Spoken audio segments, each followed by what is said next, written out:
diálogo Bhagavad Gita, a canção Gita. Vamos estudar a Gita. Eu vou então fazer um mantra de introdução. Om Namo Bhagavate Vasudevaya. Om Namo Bhagavate Vasudevaya. Om Namo Bhagavate Vasudevaya. Narayana Namaskritya Naranteva Narottamam Devi Sarasvati Vyasa Tatodayam Nujiraye. Hare Krishna Krishna Krishna Hare Hare, Hare Rama Rama Rama Hare Hare. Hare Om Shanti Shanti Shanti. Muito bem, então nós vamos dar sequência, não é, na investigação que nós estamos fazendo do diálogo entre Arjuna e Krishna no Bhagavad Gita. Bom, nós já fizemos aí, né, as várias contextualizações. Nosso último encontro nós falamos sobre o Sanjaya, que foi o compilador, né, desse diálogo do Bhagavad Gita, e depois ele foi então sendo incorporado aí naquilo que nós chamamos de Mahabharata, tá? Então o texto, o capítulo que é descrito o Bhagavad Gita, se não me engano, está no quinto, é o quinto capítulo do Mahabharata, e o Bhagavad Gita, né, o diálogo de Arjuna com Krishna, está descrito dentro do Mahabharata, que é a epopeia que conta a história da Índia. Então, o Bhagavad Gita é um dos capítulos do Mahabharata, tá? E essa conversa, né, foi então realizada entre Krishna e Arjuna na forma de um diálogo. Se fala canção, tá? Gita significa canção, mas não no sentido literal, e sim no sentido poético. Quando se fala que o Senhor Supremo fala, isso não é uma fala, isso é uma canção. Então se diz que na transcendência, nos mundos espirituais transcendentais, que existe uma diferençazinha aí, né, com nós, somente aqui no Ocidente, quando a gente tem a ideia de mundos espirituais, nós somos remetidos às colônias espirituais, é muito comum isso daí, mas não é nessa esfera que nós mencionamos quando nos falamos do mundo espiritual. Nós estamos, nesse caso, a relação é já com a transcendência mesmo, propriamente dita. Então, é dito que nos mundos transcendentais, cada palavra é uma canção, cada passo é uma dança, cada respiração é um êxtase. Então, por isso que a conversa entre Arjuna e Krishna é chamada canção, em conta desse conceito poético acerca de como são os diálogos na transcendência, nos reinos transcendentais, tá? Mas não é que foi uma canção, tá? Trata-se de uma conversa, de um diálogo entre duas pessoas, das quais uma delas era a pessoa suprema, manifesta como Krishna.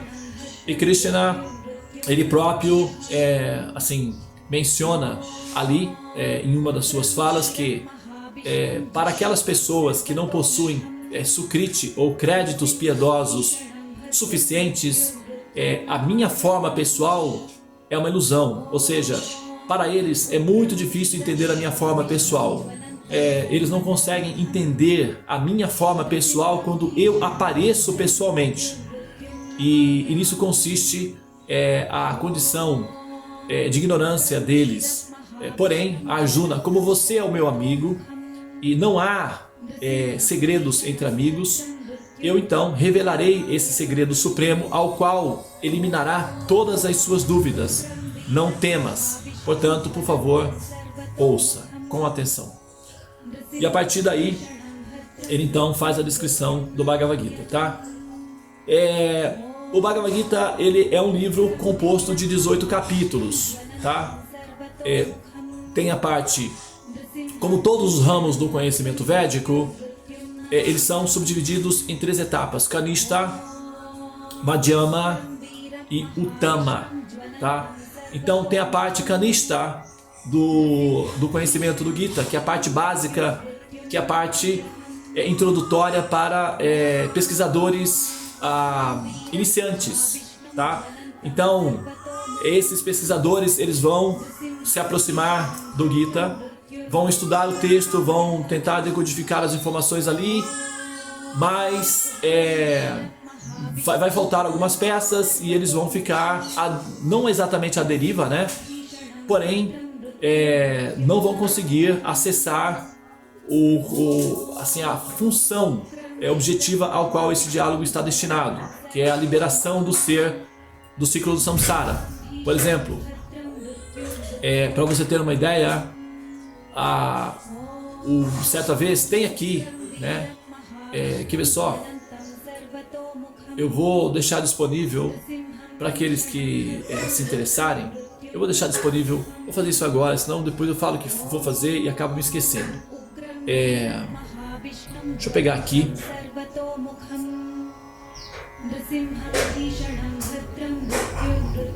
Já vou deixar aqui disponível.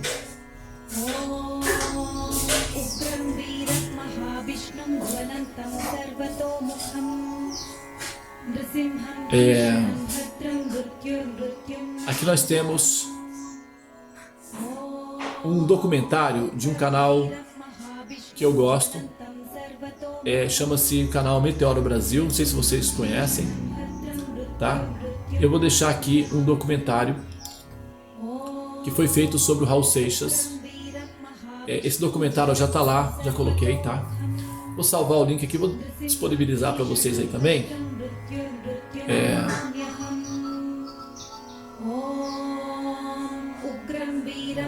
Vamos lá.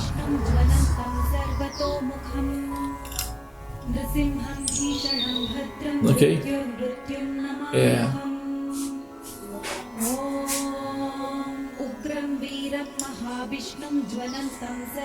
Muito bem. O link foi copiado. Tá. Vou disponibilizar aqui abaixo, tá bom? Eles que quiserem pegar.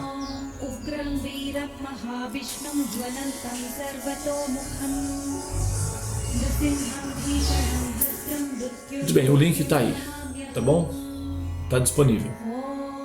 A Aline fez uma pergunta a respeito da questão do eclipse.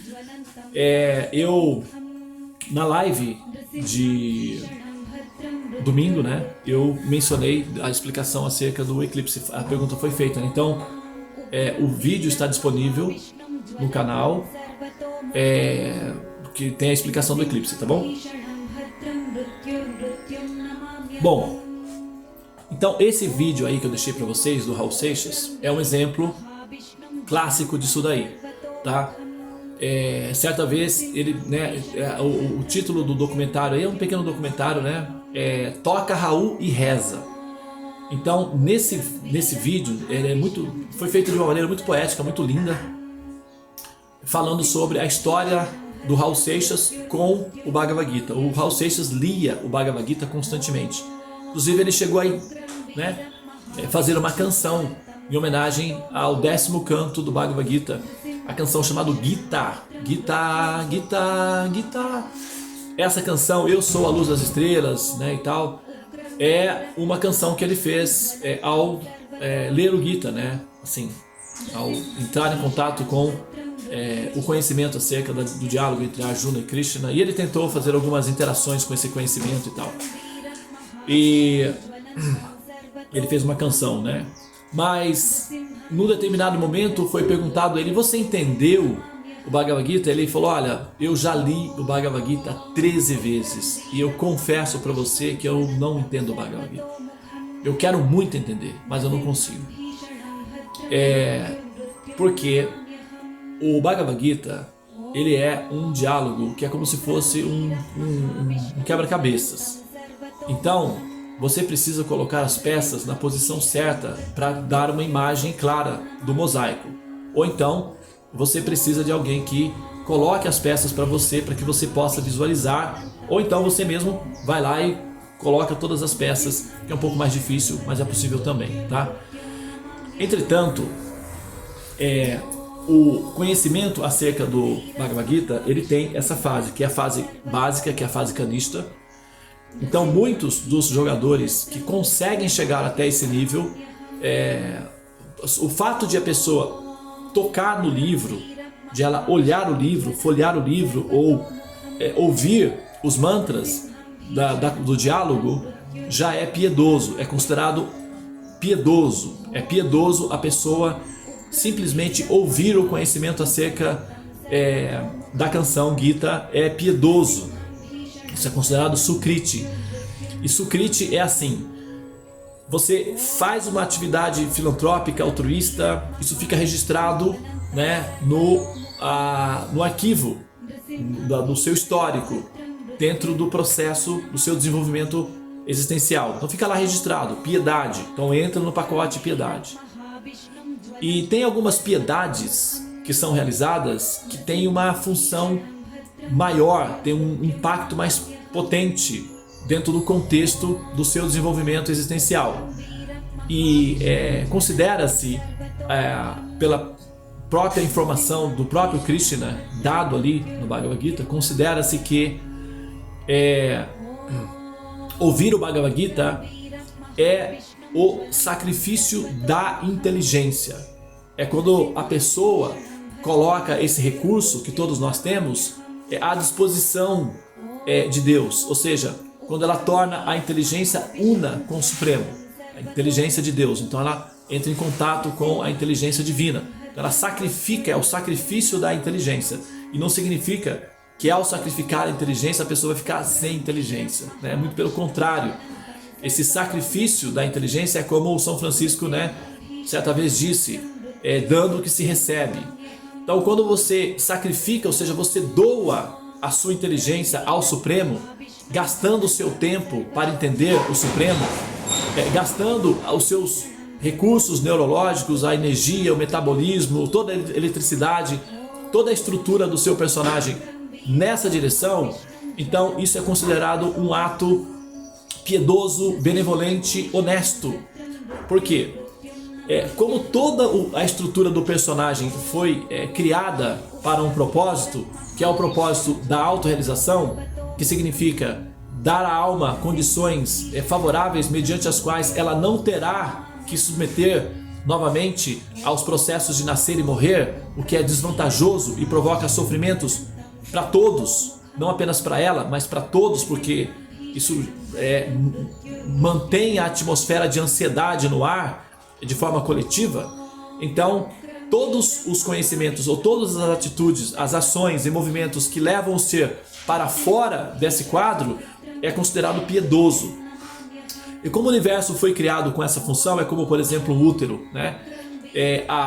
O embrião se desenvolve no útero, mas o útero ele vai empurrando o embrião para fora naturalmente, e o bebê dentro do útero ele não tem noção de outra realidade a não ser a realidade concernente ao ambiente isolado do útero. Então ele não faz conjecturações de existência para fora do útero. Sempre que o bebê pensa em termos de si mesmo, ele pensa nele dentro do útero. Ele não pensa nele fora do útero, porque ele não tem experiência dessa realidade. Então ele permanece ali no estado de condicionamento ao útero.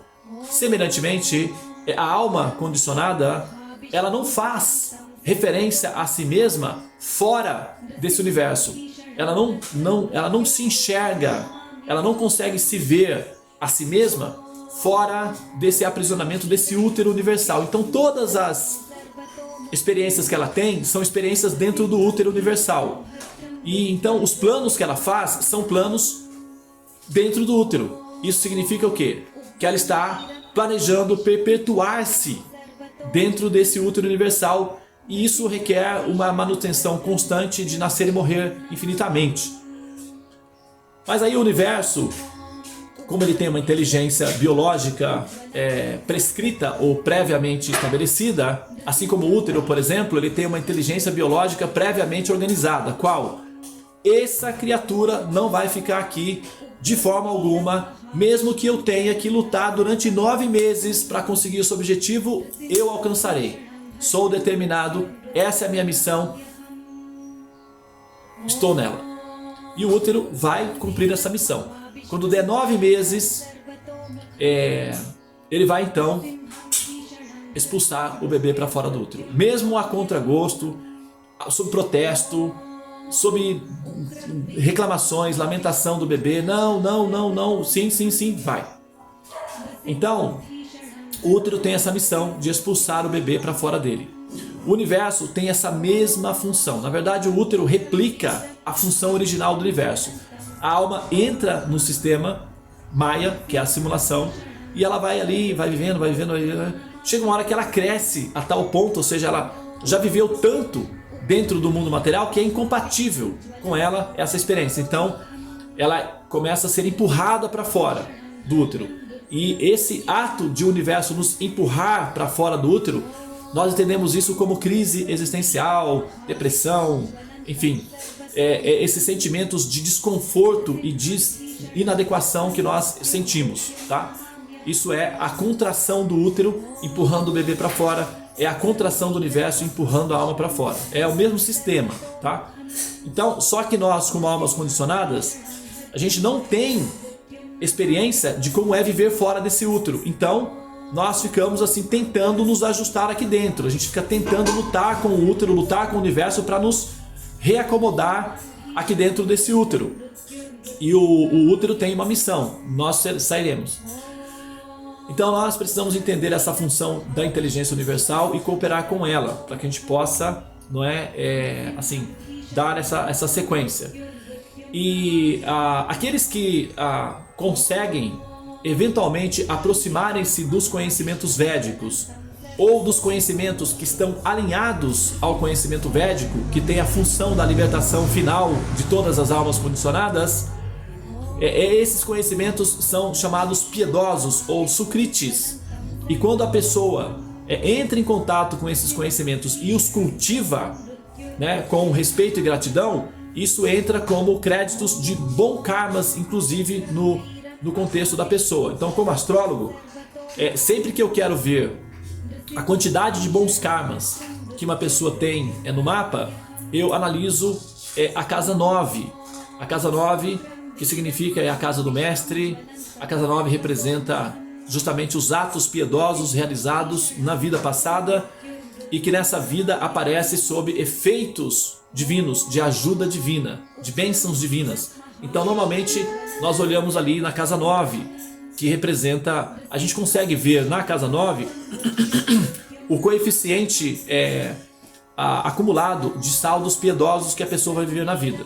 E na casa anterior, que é a casa 8, nós observamos o coeficiente de saldos impiedosos, que foram os erros, as infrações cometidas por determinado jogador no personagem anterior e que nesse personagem atual aparecem como sendo o boleto kármico, né? O boleto bancário. Como você passa o cartão assim, à torta e à direita, depois vem a fatura e aí vem a fratura, né? A fatura e a fratura, eventualmente a ausência da fartura. E por aí vai, né?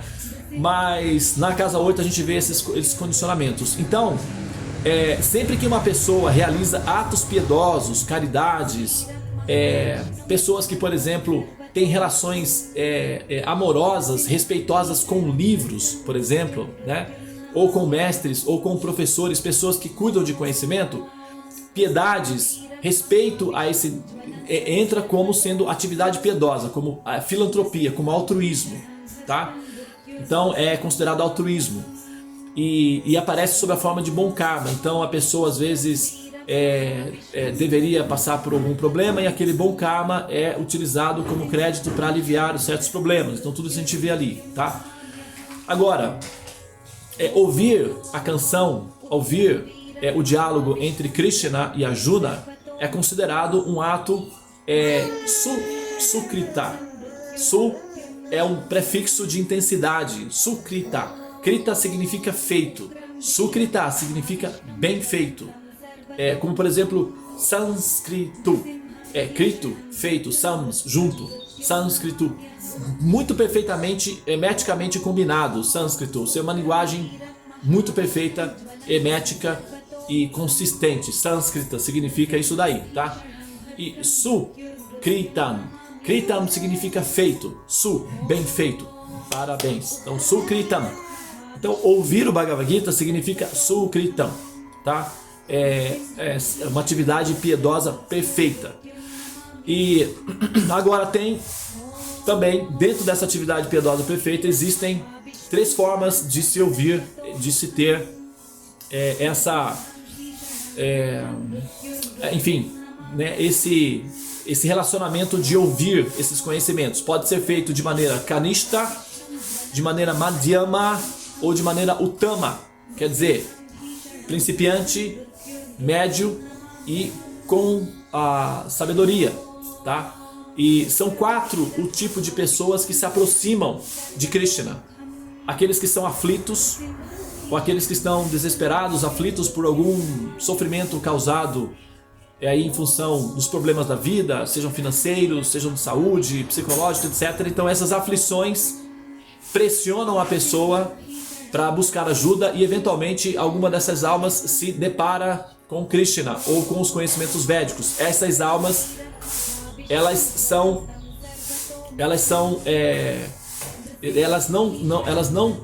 não apenas trombam aleatoriamente, não é assim, elas passam por um critério de seleção e aquelas que estão mais ou menos, né, adaptadas, elas entram em contato com os conhecimentos védicos. Dessas que entram em contato com os conhecimentos védicos, algumas percebem a relevância disso e insistem em entender o que está acontecendo, tá? E por aí vai, né? Esse é um sistema de seleção natural em que aqueles que se adaptam ao conhecimento conseguem passar de fase, aqueles que não se adaptam vão conseguir em algum momento, né? Mas demora um pouco mais, porém vai conseguir. E assim, quando a gente, né, tem essa oportunidade de ouvir esses conhecimentos, nós precisamos nos colocar no mínimo na plataforma Madhyama para que tais conhecimentos façam sentido, né? Só um minutinho, tá, pessoal? Então, pessoal, como eu estava dizendo, quando a gente tem, né, essa oportunidade de ouvir o conhecimento do diálogo do Arjuna com o Sri Krishna, a suprema personalidade de Deus, a gente precisa aproveitar a oportunidade e nos chegar até mesmo no mínimo a plataforma Madhyama para poder entender esse conhecimento, tá? Como o próprio Raul disse, né? 13 vezes eu não entendi. Isso acontece muito, é muito comum isso daí acontecer, a pessoa não ter como decodificar aquela informação, porque ela está na fase kanishta, que é a fase em que ela não consegue fazer as operações ainda sozinha. Então ela precisa de quê? De um mestre, ela precisa de alguém que tenha o conhecimento. Estão ouvindo aí, pessoal? A bebê está aqui, eu estou falando aqui, ela está aqui, achando que eu estou falando com ela aqui, está conversando comigo aqui. Ela está aí, participando da aula do Bhagavad Gita, né? Então, é preciso aproximar-se do mestre espiritual que seja autêntico e que seja capaz de responder as perguntas autênticas de um discípulo autêntico. Então você precisa se tornar autêntico para reconhecer um interlocutor autêntico, ou seja, um representante de Krishna autêntico que seja capaz de explicar as informações que Krishna está dando. Para que você se torne um aprendiz autêntico, você precisa eliminar do processo da sua experiência de vida os mecanismos de violência vivenciadas. Ou, por exemplo, olha, a bebê vai cair no carrinho. É necessário que a pessoa aproxime-se do mestre espiritual autêntico. É necessário que ela tenha condições de reconhecer o mestre autêntico. Para isso ela precisa ela mesma ser autêntica. E o que isso significa? Significa que a pessoa precisa adaptar-se às condições às quais esse conhecimento será possível de ser assimilado. E um requisito fundamental é a ahimsa, não violência. Então, alimentos ou procedimentos alimentares inclui é incluído em atividades conhecidas como impiedosas. Então, atividades impiedosas que envolvem violência, sofrimentos para os demais, essas atividades, elas interferem no seu processo de assimilação desse conhecimento. Então você vai ficar na fase kanishta, né? Claro, o Raul Seixas usava drogas, bebia e tal, e né, não tem como, né, assim, claro que ele vai sempre ver o conteúdo como uma poesia. Ele foi lá, fez músicas, fez poesia e tudo, e foi lindo, né? Parabéns, nossa, claro que isso é atividade piedosa, ele, né, assim, vai receber, não é, esses resultados finais aí com ele. Entretanto, assim, o que acontece? Pessoal, tem uma pessoa me chamando novamente, eu sinto muito, eu já vou encerrar, tá? Tô até fora do meu contexto aqui já, só um segundo. Bom, pessoal, então é isso, tá? Eu também já cheguei no meu limite aqui, são 7 horas e 50 minutos, eu acho que você já entendeu o recado. Você precisará se adaptar nos seus comportamentos pessoais, na sua mente, na forma como você se relaciona com o mundo, com a vida, de tal maneira que possa ser possível que os conhecimentos entrem no seu coração, tá? Então é necessário uma adaptação, ok? E essa adaptação requer, primeira etapa, ahimsa, um relacionamento pacífico, não violento com a humanidade e com os outros seres ao seu redor. Ok? Isso vai facilitar porque os conhecimentos védicos são todos suaves, eles são leves. E um ambiente com violência, eles não se adaptam. Ou seja, aquela pessoa que carrega consigo muito barulho, muita violência, espanta a essência desse conhecimento. É como um beija-flor, uma borboleta. Se você faz movimentos bruscos ou barulho, eles vão embora. O conhecimento védico é assim também. Ele é suave e delicado. Então, violência interna afugenta esses conhecimentos e Nrsimham bhishanam bhadram mrityur mrityum namamyaham